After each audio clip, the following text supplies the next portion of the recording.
Press the bell icon on the YouTube app and never miss another update. You see, India has to look at education through the prism of demography, because we are poised with an astonishing demographic reality. We are the youngest country in the world. We have 560 million people under the age of 25. If you just take the children of school and high school going age from 10 to 19, we have 225 million of them. Now, what does this mean in practice? Just purely looking at the demographic trends, it means that for the next 30 or 40 years, India could have, and one would argue should have, a youthful, productive, dynamic, working age population at a time when the rest of the world, including China and Europe, the rest of the world is aging.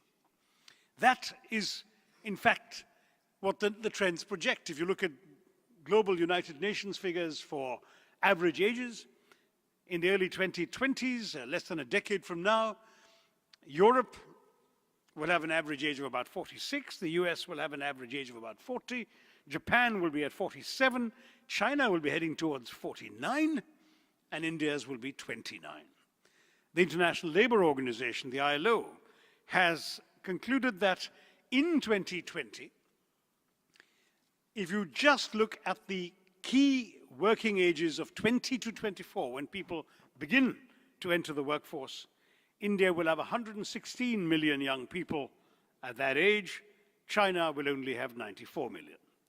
So suddenly, India is poised to become the workhorse of the world, to have a population that can absolutely help boom the Indian economy, as well as contribute to those economies which need younger labor forces, and those economies which need to purchase products from countries that have young labor forces.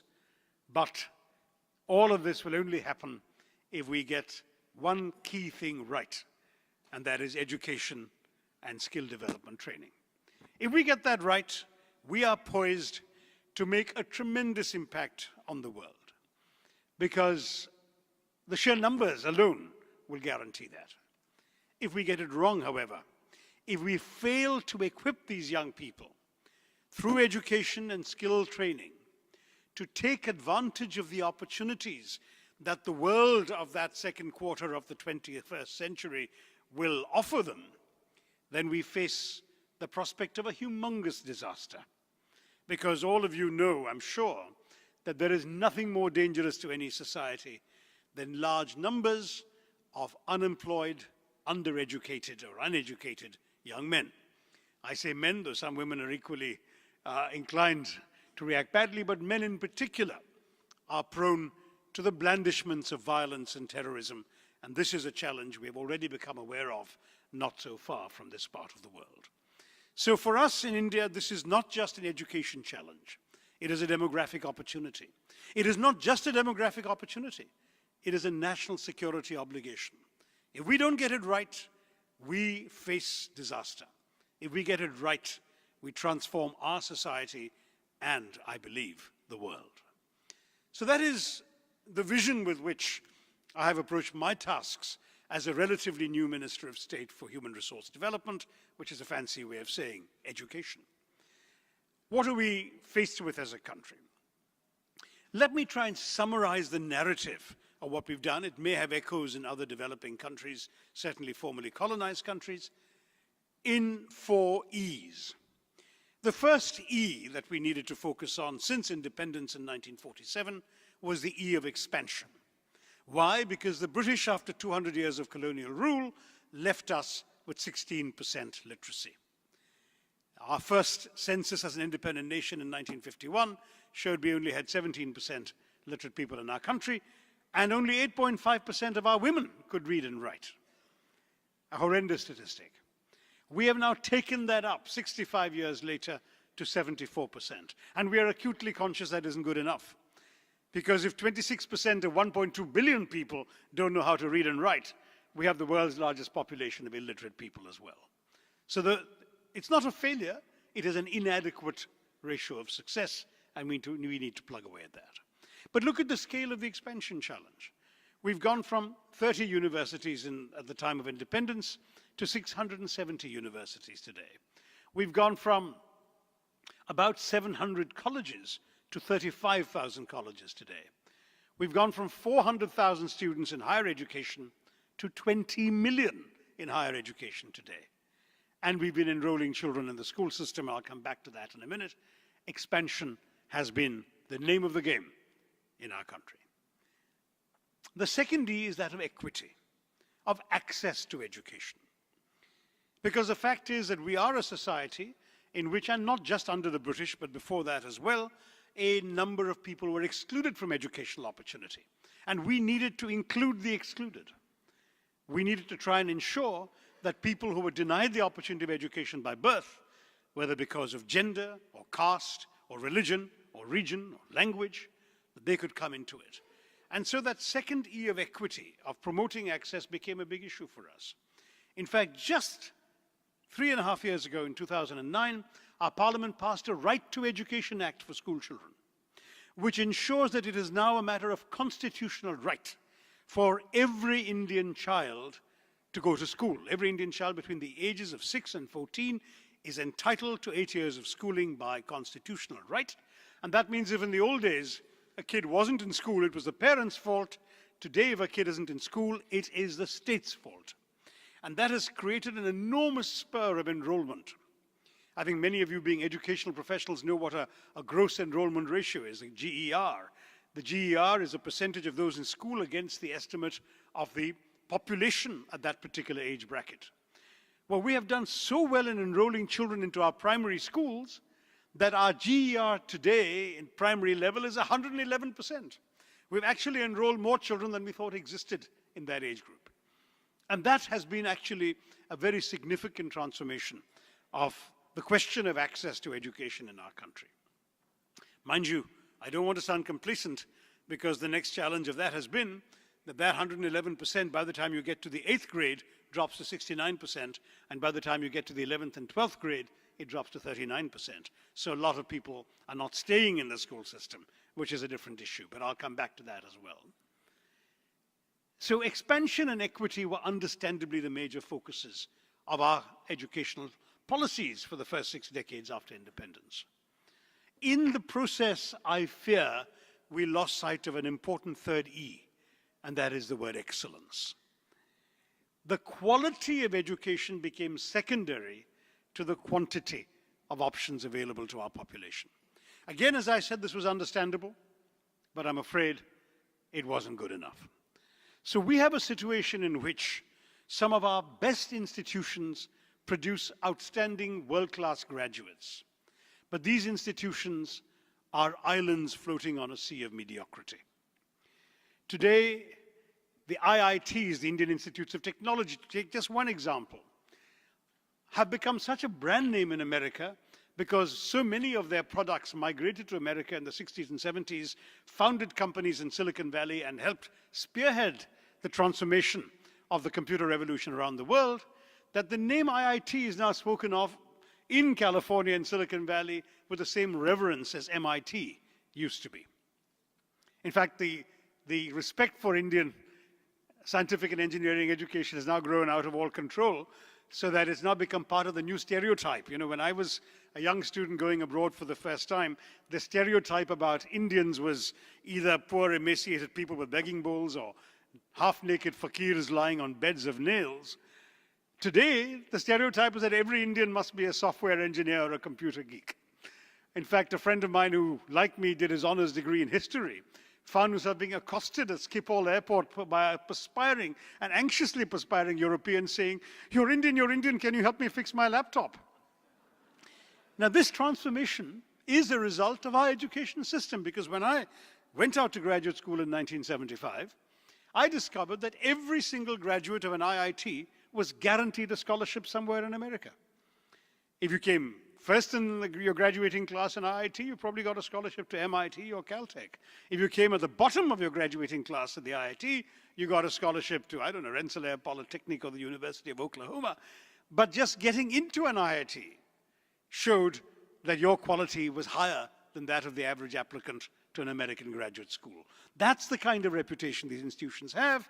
And there is a famous story of the founder of Infosys, Mr. Narayana Murthy, who was asked by an American television channel what his son was going to do, where he'd applied. And he said, well, my son has applied for the IITs, but I'm not sure he'll get in. And the interviewer said, so what do you think he'll do if he doesn't get into an IIT? And Mr. Narayana Murthy said, his safety is Harvard, he'll go to Harvard. And this created some astonishment in America. But the footnote to the story is that a few months after this interview, the son didn't make it to the IITs and got a full fellowship in Harvard. And the reason is, of course, that Harvard takes about 10 or 11% of all applications.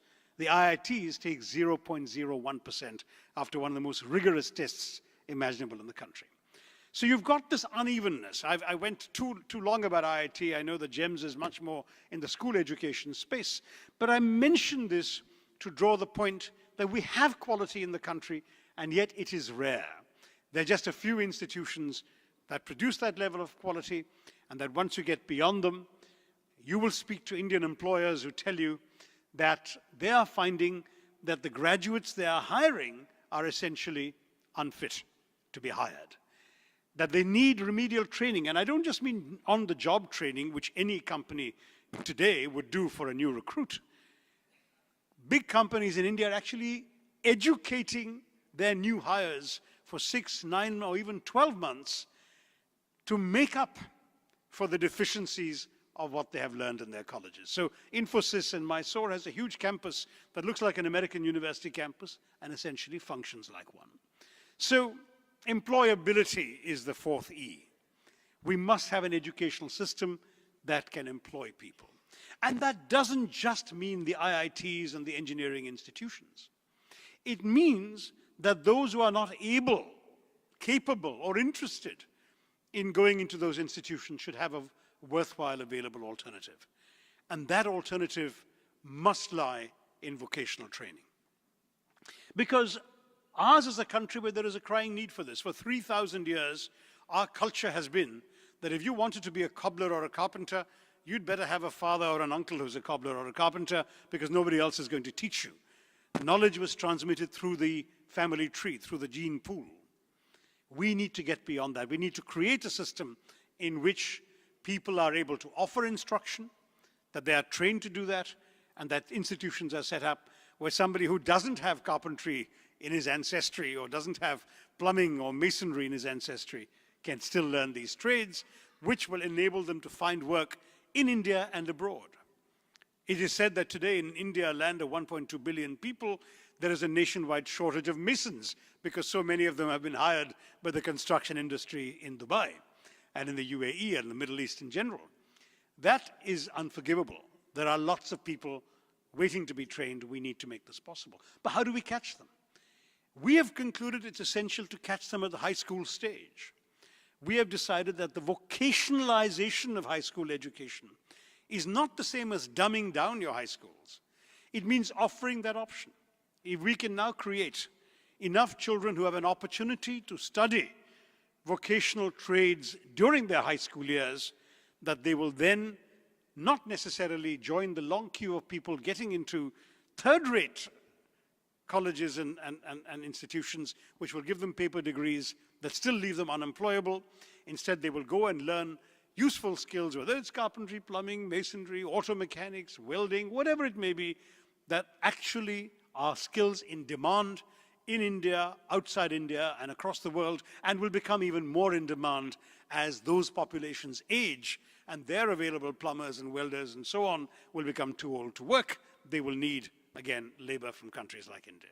So this is the vision. How do we get in this vocational professional training in our system? Whether it's in training institutions, whether it's in polytechnics, they first need children who've already been exposed to these opportunities in high school. And that's, again, an area we need to get involved in. We have now a Prime Minister's advisor on skill development, and it's actually from the private sector. We've been talking in this conference, I understand, about public-private partnership. There's an interesting approach. We are getting in the former chairman of the Tata Consultancy Services to lead a skill development effort in our country, and he is advising the Prime Minister, working with the National Skill Development Council and with schools and with our ministry in order to ensure that skilling becomes as much of a priority now as education. And public-private partnership has to be the way to go in this direction.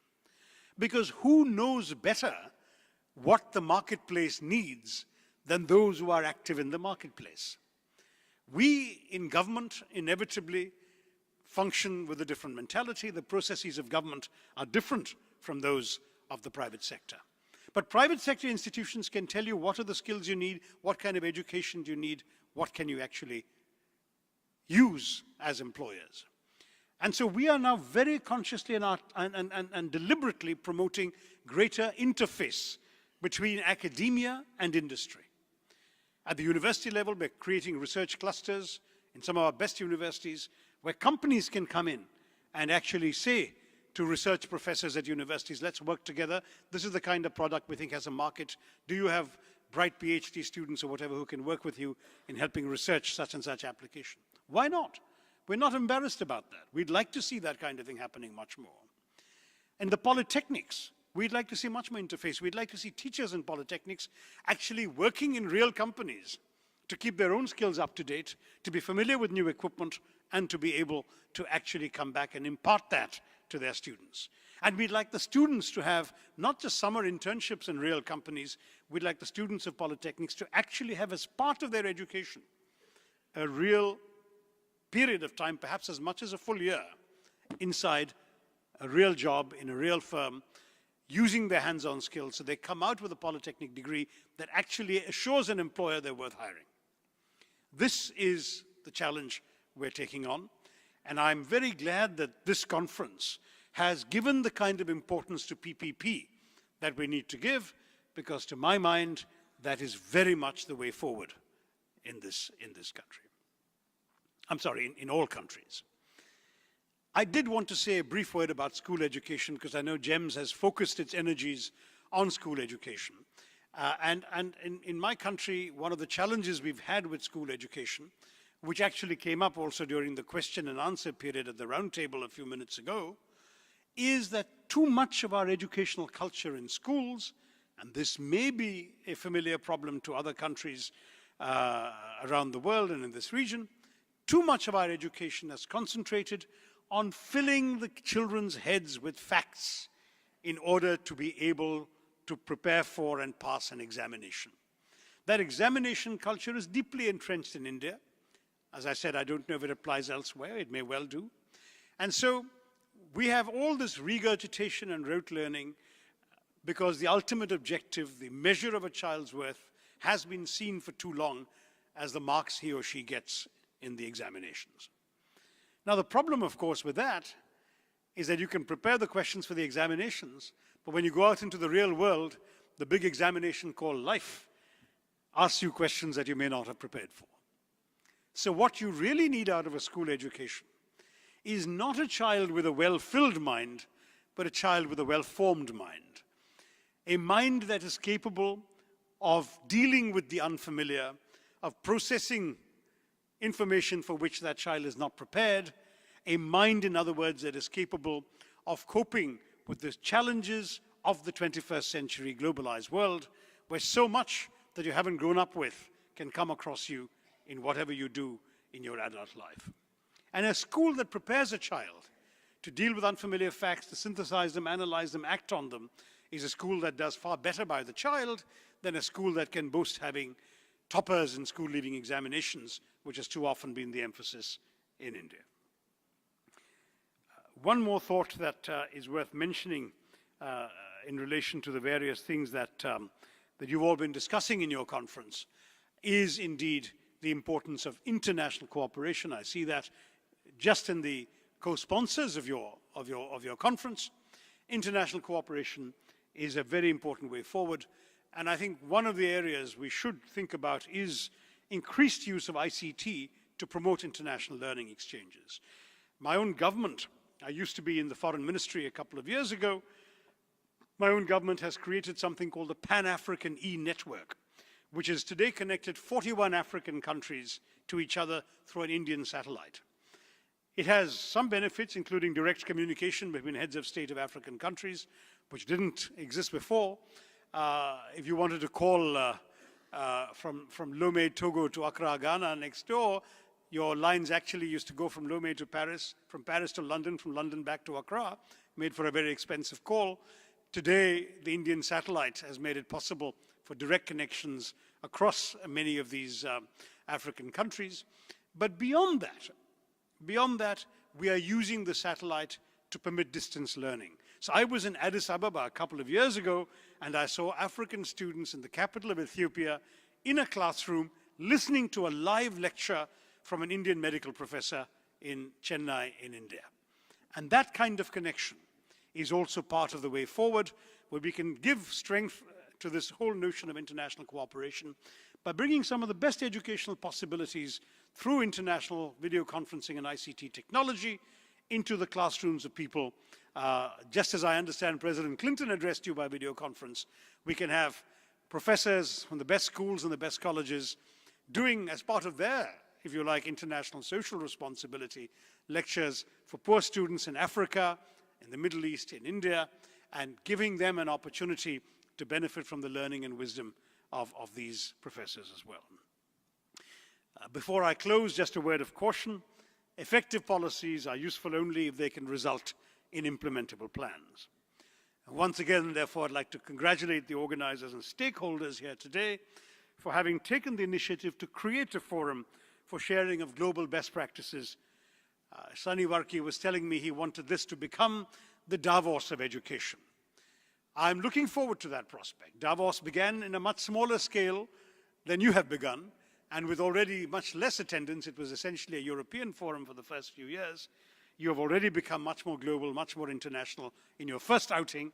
So I wish you luck in creating and building up this forum, sharing global best practices, and catalyzing an education transformation in all the countries engaged in this effort. I do hope the delegates to this event will go back with a newfound sense of purpose about the true potential for cooperative endeavors in this most crucial field of modern education. We are dealing with the most important material that the good Lord has given all of us, and that is the human child. Gabriela Mistral, the Nobel Prize-winning poet, famously said, "Of all the things that we can do wrong or bad in this life, the worst sin would be neglecting the child." To the child, we cannot say, "Wait till tomorrow." Her name is today. Let me leave you with that note of urgency, congratulate you on your efforts, and hope that this conference and its successors will continue to work for the uplift and the transformation of education around the world. Thank you very much.